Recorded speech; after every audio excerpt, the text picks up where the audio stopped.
Today's guest on the Winning Teams podcast is Simon Severino, who's an Italian based in Austria, and he has built a really fascinating consultancy business under the brand of Strategy Sprints. And he's also written a book by the same name.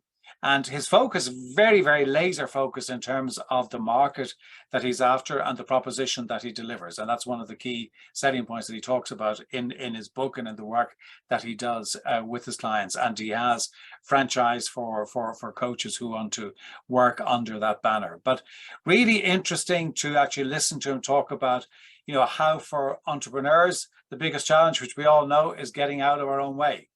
How do you become the kind of two levels up from the execution? How do you begin to drive that business to the next level? What are the order in which you should do things? What are the things you should tackle first? What are the things you should leave to later on? Where should you spend your money at the beginning, and where should you spend your money later on? So really interesting, and also how you can actually set up your week, how you can actually work on your week and make sure that you're focused on doing the right things. And he talks about building systems into the business that makes the business automated and where it can be automated, but very efficient, and also the importance of getting feedback. So it's a really interesting conversation for anybody who is either running a business, whether it's their own business or whether they're running it on behalf of somebody else or running a big division, because the principles still apply.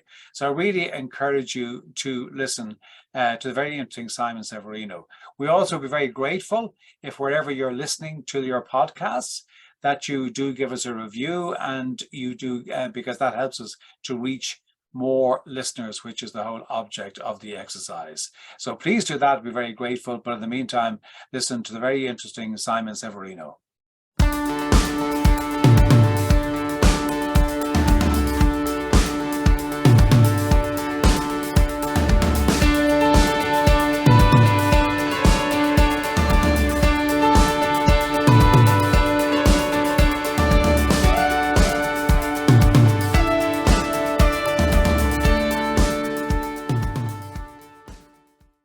Simon, thank you very much indeed for joining us here on the Winning Teams podcast as you sit in Austria, originally from Italy, but I'm really grateful to you for being here with us today. Hey, John. Hey, everybody. Thanks for having me. This has been good. So maybe just before we get in, because I want to talk about the business, you're the CEO of Strategy Sprints, and you're also the author of a book by the same name. I want to kind of lean into the book primarily, but maybe just before we get into that, if you could share with the audience just your background and in your journey to setting this up. Yes. So 21 years ago, I did fell in love with the question of how do we enter a market? How do we crush it in the market? And how do we stay in the market? How do we stay competitive? Because it's intellectually stimulating and also emotionally stimulating. People take this really seriously because, if you don't have market share and a plan on how to be in the market and how to differentiate yourself, everything else doesn't really matter, right? Every other decision is just, let's make that later. I need a plan first. How do we enter the market? How do we stay in the market? And so I had their attention, and I was like, wow, this is cool. This is really rewarding. Big question. Not easy to answer. There is no solution. We have to find a way. And I loved it. And I did nothing else for 21 years. The way I did it changed because first I was an employee in big strategy firms, but then I started my own company, Strategy Sprints. I was the main consultant. I became the bottleneck to our own growth because I couldn't be, in Singapore and in Paris at the same time. So I had to fire myself from operations. And that was an interesting journey where now I'm 2 levels above fulfillment. And the trigger was that I was the bottleneck, but also that I was becoming a father and I didn't want to be in planes all the time. And I was like, if there is a way of doing this, but from home, that would be amazing. Can I reach that? I didn't think that I would succeed, but I wanted to try. It's like we all entrepreneurs, we never know if it works, but we decide that we're going to try it, right? And so I gave it my best, trying to build a version of advisory that I needed for my own life. You know, playing with my kids in the morning, but then coaching people, and then, you know, cooking in the evening, like my real life. And my real life is not just Marriotts and hotels and planes. That's an old school concept of life. That's not life. Yeah, absolutely. So go on, just so your journey then to set up strategy sprints was kind of very much based on your own experience of your own business. Yes, I had to solve my own problems. I didn't want to become a weekend father, a father that you remember when you see him on Saturday, right? Yeah. That wasn't my picture. That's not how I want to live. So I said, hey, wait a moment. I want to be a front row dad. I want to be there for soccer practice, etc. And I also want to crush it as an advisor and to help many people. And it's possible with technology. So why don't I build it? And so I did build it. And now we are helping many, many time zones. But the bottleneck to eliminate was getting myself out of the client delivery. So now I know it's called getting 2 levels above fulfillment, and every entrepreneur has to do that. We all experienced that stage at some point. We found something with passion, but now the founder becomes the obstacle for growth. And now this is what I do with entrepreneurs. I coach them to get out of the weeds. Okay. So when you talk about that, I mean, and I think everybody listening, I think every entrepreneur will identify with it, but there's one thing is identifying with it and understanding it. The second part is actually doing something about it.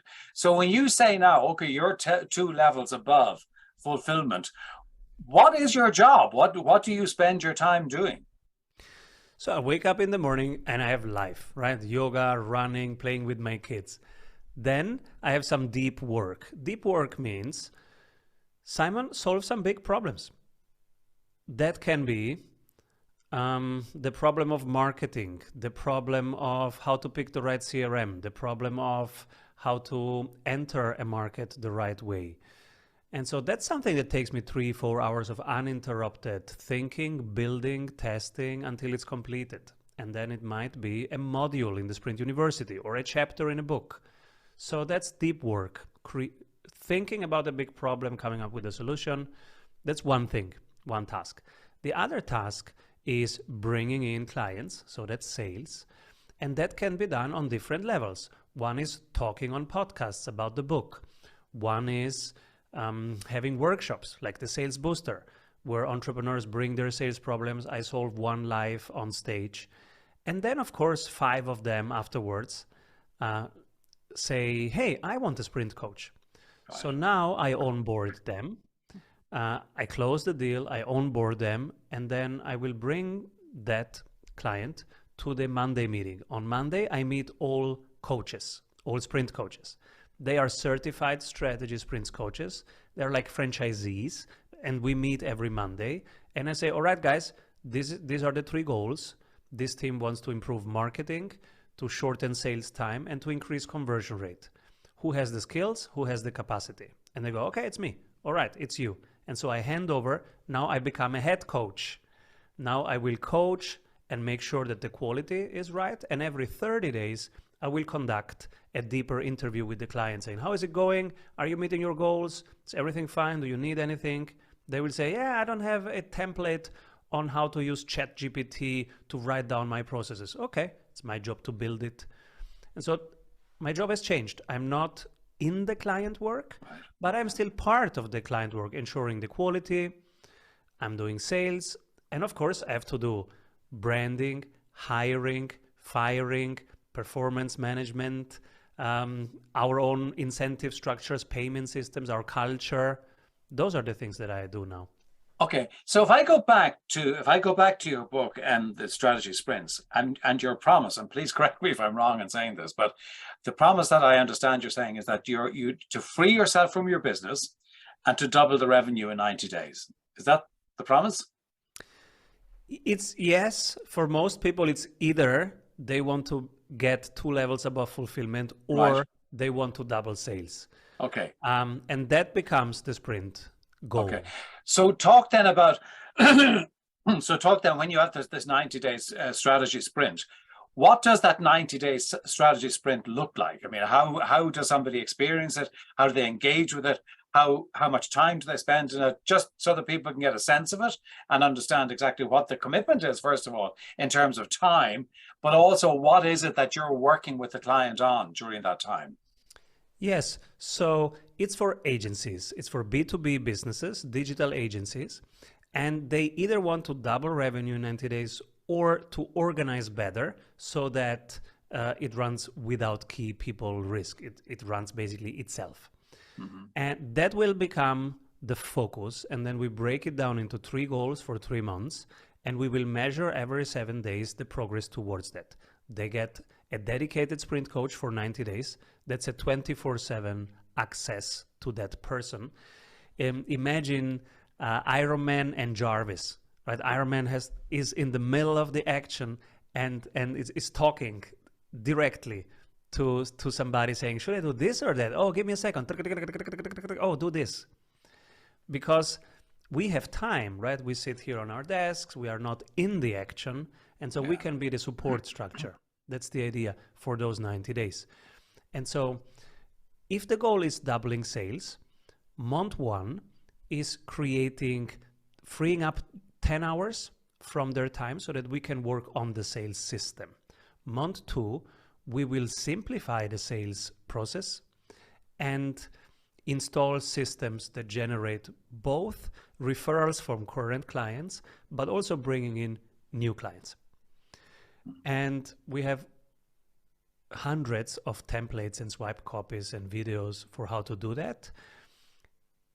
It's always customized because we have to find the things that work for you, but they can take from a wide array of possibilities. Like if they love LinkedIn, they will find like 17 different LinkedIn tactics.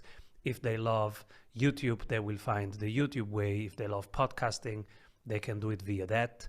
So the channels, they pick the channels, but we help them really go deep into the way they start the conversation, they close the conversation, and how they retain clients. Because to double revenue, you have to increase 3 things by 25%.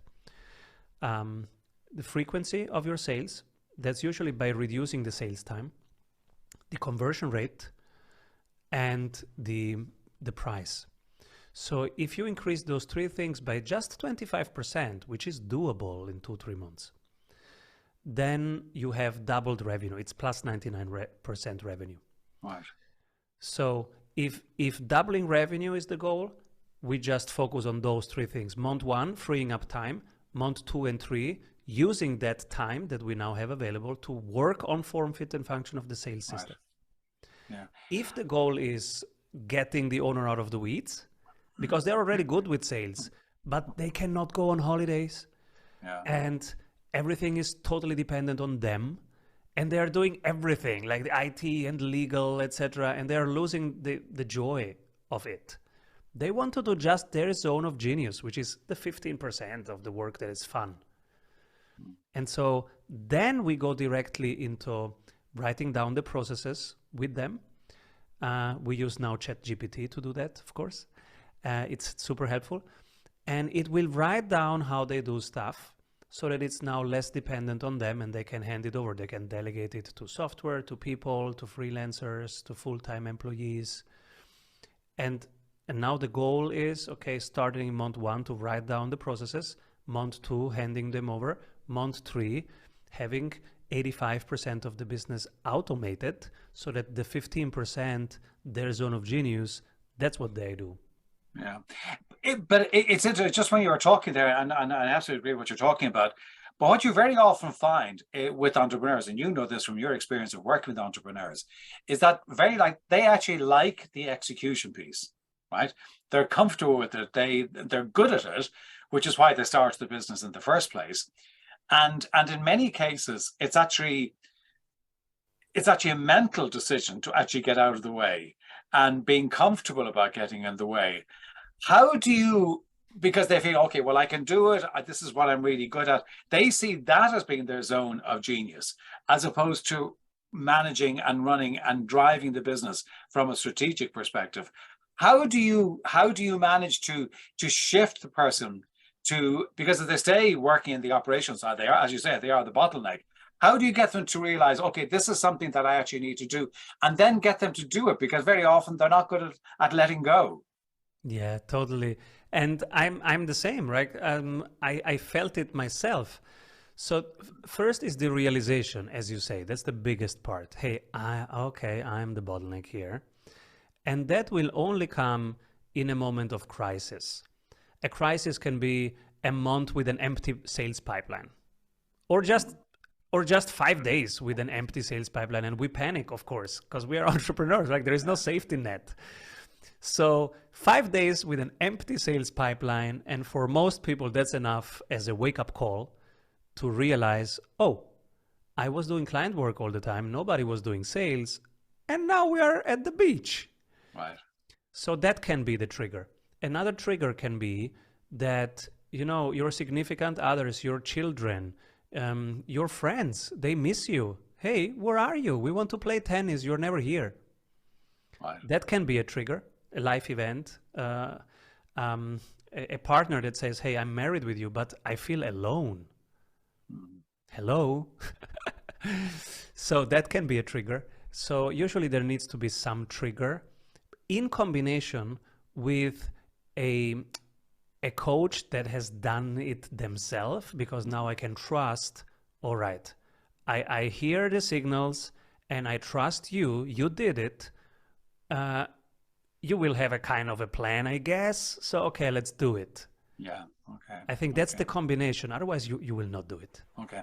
You mentioned that there a few minutes ago when you were talking that you into the business of being digital agencies, and is that the market that you operate in and specialize in, or is it broader than that?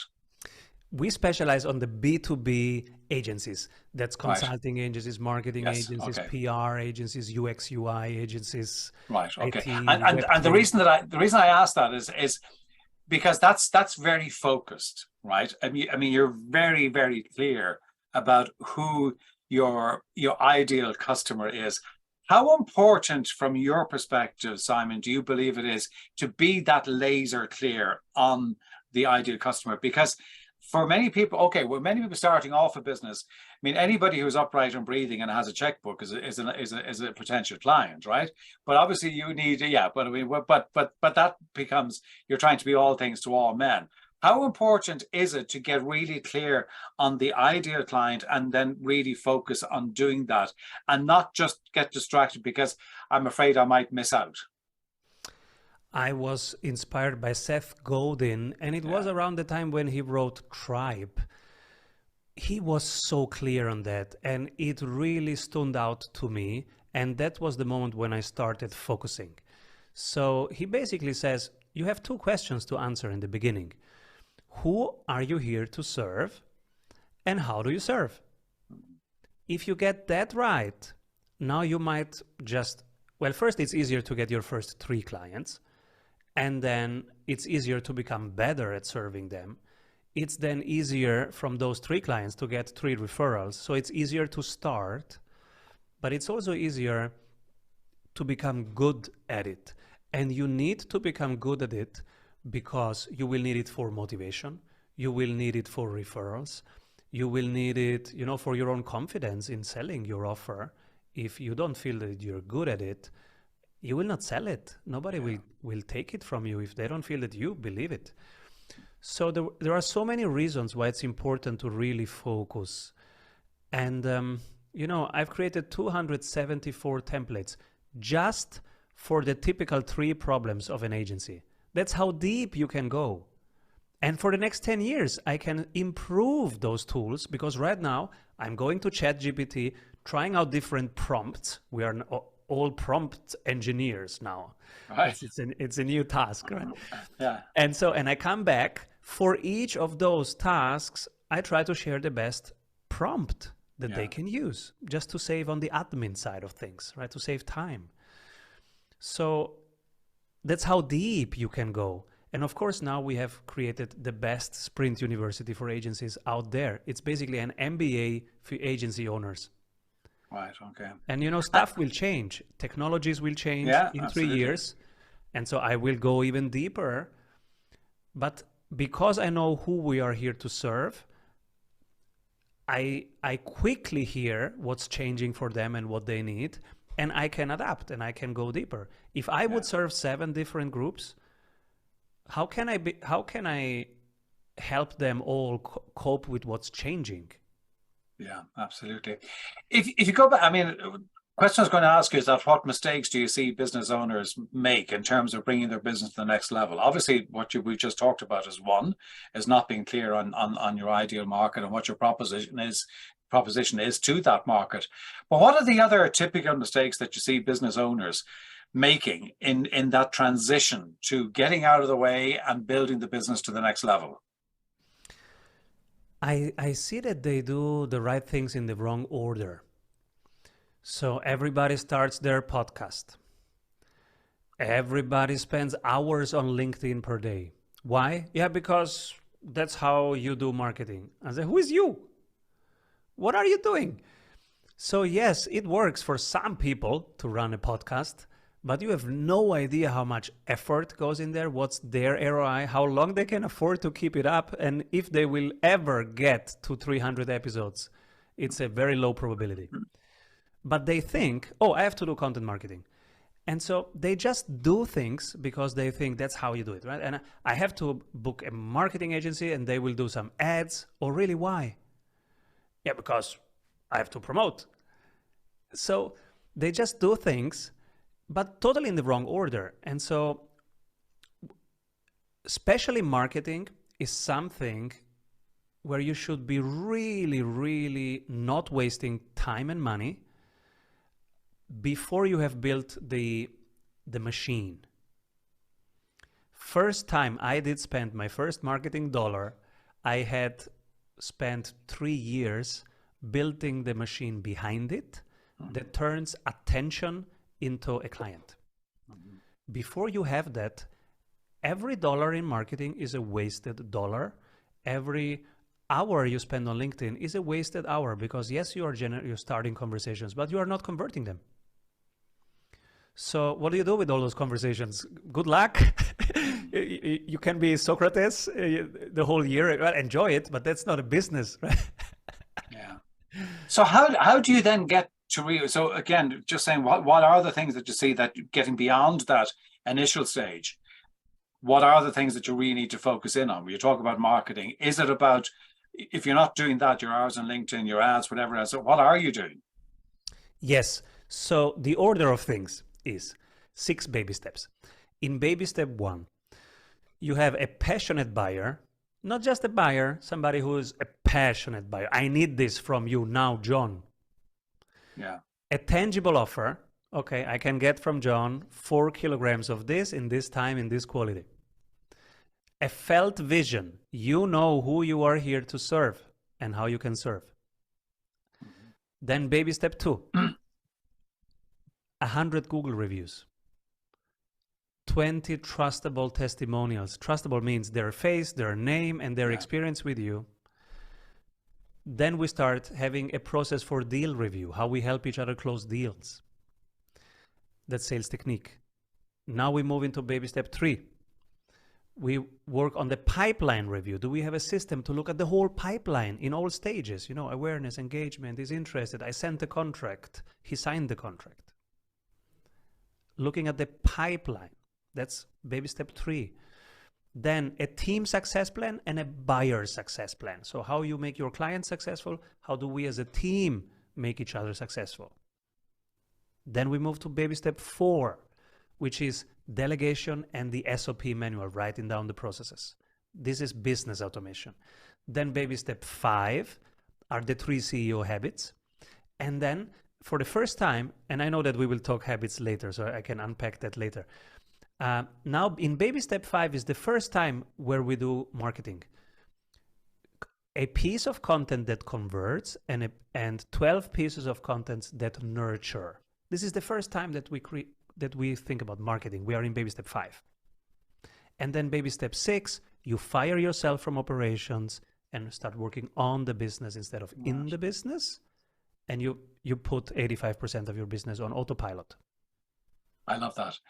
You talk in the book about finding traction instead of distraction in your ideal week.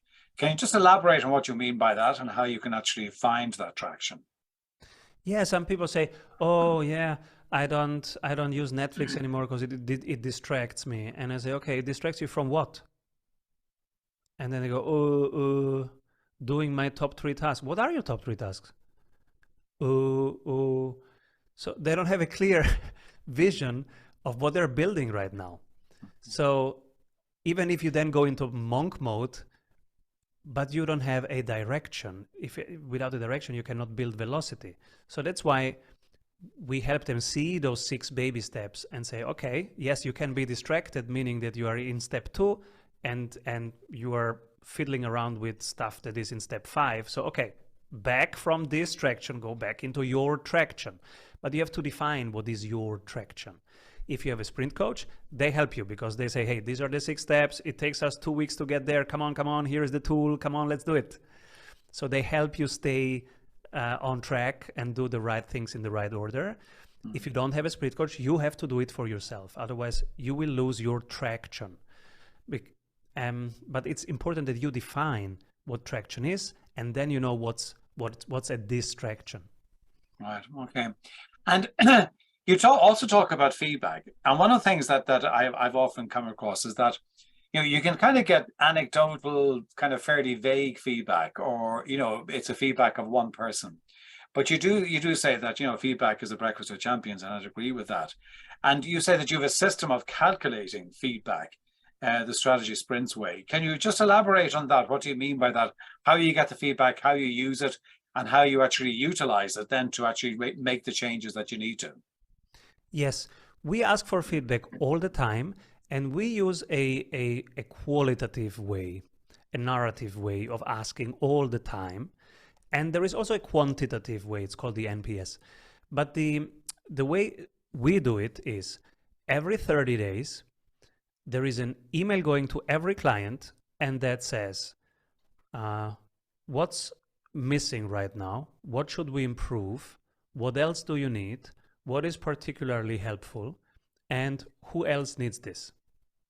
So we ask these 5 qualitative questions. And if they answer who else needs this with a name, then we'll say, hey, can you introduce us to that person?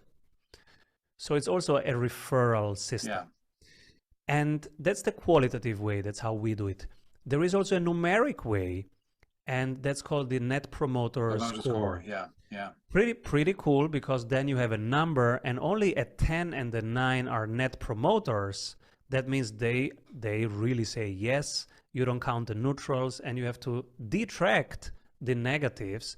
And the first time you will do the NPS, first time we did it, we had like 26, and I was so depressed. Come on, 26. And then I checked, okay, Apple has 50, and Harvard had like 29 at that. Right. And I said, okay, everybody is terrible. Okay, then we are terrible, but everybody's terrible. And then we made it a practice of becoming better every week. And I remember it took us a year to get in the 70s. And then we stopped doing it because we know, okay, this product works now. And we have only one product. But if we had different products, then I would have started the same NPS process so do it once, do it for a year. Yeah. Up to the 70s, 80s, because then your service, your product is really good. Yeah. Let's talk about building systems, because I mean, you talk about systems being really important, and I buy that. But how do you go about building the systems? Because there is a bit of a catch-22, isn't it, for a lot of people? If I take the time out to build the systems, then we're not doing other things that we need to do in order to build a business. So it becomes a little bit of this, kind of chicken and egg. So when you go about building systems, what's the approach that you would take with a client to get them to build the systems that they need to build? Oh, thank you for this question, because this is so relevant. So everybody who feels I shouldn't be doing it, you are right. You shouldn't be doing it. So get an assistant, do this for you. And the way you do it is you walk with your assistant for half an hour and tell her how you do that. So let's be practical. If they are in your city, you work with them. Let's say they are in another country, you have a remote team. Then it's a bit more difficult, but this is how you do it. You do the task itself. Let's say you want to delegate how to generate 3 leads per day from LinkedIn. And so you start recording your computer and you just do the task. You do it, you talk while you do, you explain what you're doing, and then you stop recording. You send this recording either to an assistant or to a software that will transcribe it. That transcription, you go to ChatGPT or another AI. Whenever people hear this, there will be the next AI. You give it to an AI and say, please use this transcription to create an SOP, a standard operating procedure that a 5th grader could understand, and do it in steps. Yeah. 10 seconds later, you will have a written process. So you can do 2 or 3 per day, actually. The point is you don't have to do it, because if you are, an entrepreneur, you hate doing it. I hate doing it, and it's my job. So I hate it. But this way, it's more natural. You're just basically telling somebody how you do it, and they write it down for you. All right. Okay. That's much more natural. Okay. Much more realistic. Simon, we could go on because there's an awful lot, and there's a huge amount in your book to actually plow through. And I certainly would recommend anybody to kind of go to your site and get the book, because it's a real treasure trove of kind of tips and things to do and strategies to really elevate your business. Before we wrap up, you can tell people how they can get in touch with you, Simon. 2 questions I ask everybody. One, a book other than your own that's had an impact upon you. What's the book? You're probably trying to eliminate ones as I ask you the question. Oh, I'm reading so many right now. Let me see. Which one do I pick? I really like this one, Leading Growth by Anthony Iannarino. This is for sales leaders. He was a client of us. He did a sprint for his own company, and he's amazing. And I love every book that he does. And he did a ton of books on how to close, so the technique of closing. And this is his first one for the sales leader on actually how to manage a team of closers. And I like this. So everybody who leads sales people, this is super helpful. And I liked it. Okay, interesting one. Okay, that's a new one for me. So that's I always love getting new ones. Second question is daily rituals, if you have them, daily habits that if you have them and you're happy to share them, and what they actually, how they serve you. So I have a daily habit, a weekly habit, and a monthly habit. And the daily habit is I write down how did I spend my time today. And then I reflect 2 questions. Which of those tasks will I delegate tomorrow? And if I would live more freely and more intentionally, what will I do tomorrow? Takes me a couple minutes, I write it down.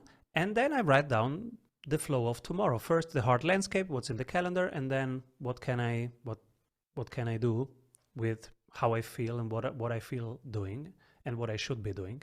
And so I write it down. So that's my daily practice every day. When I sit down to my desk, it's already done because I did it yesterday. Yeah. And in the evening, when I close down everything and walk over to the kitchen to cook or to eat or to play, then I take 5 minutes to review and create the flow of tomorrow. Then I close everything and go over there. That's my daily ritual. All right, okay. And you say you got weekly and monthly ones as well? The weekly ones, that's in the strategy sprint method, we do the same 3 things. The weekly one is a sprint dashboard of my marketing number of this week, sales number of this week, and ops number of this week. And then the monthly one is strategic analysis and competitive analysis, and how to reinvest in what we are winning and how to disinvest, cut costs from where we are losing. All right. Excellent. Simon, this is fascinating. I love the way you approach it. I love the way you think about it. And I think it's very enlightening for people. So anybody listening to you, how can they best get in touch with you? We hang out at strategysprints.com. This is where people can download also the 3 habits. They are as a tool. They can download them as a tool and use them. The book, Strategy Sprints, is on Amazon, soon in Chinese, but soon in China is 18 months because they want to read it and approve it. They like to approve stuff. Fascinating. Well, listen, Simon, thank you so much indeed for being a guest with us today. It's been fascinating. I think for anybody listening, I think there's just some real gold nuggets in there. So thank you. I really appreciate it. Thank you. Keep rolling, everybody.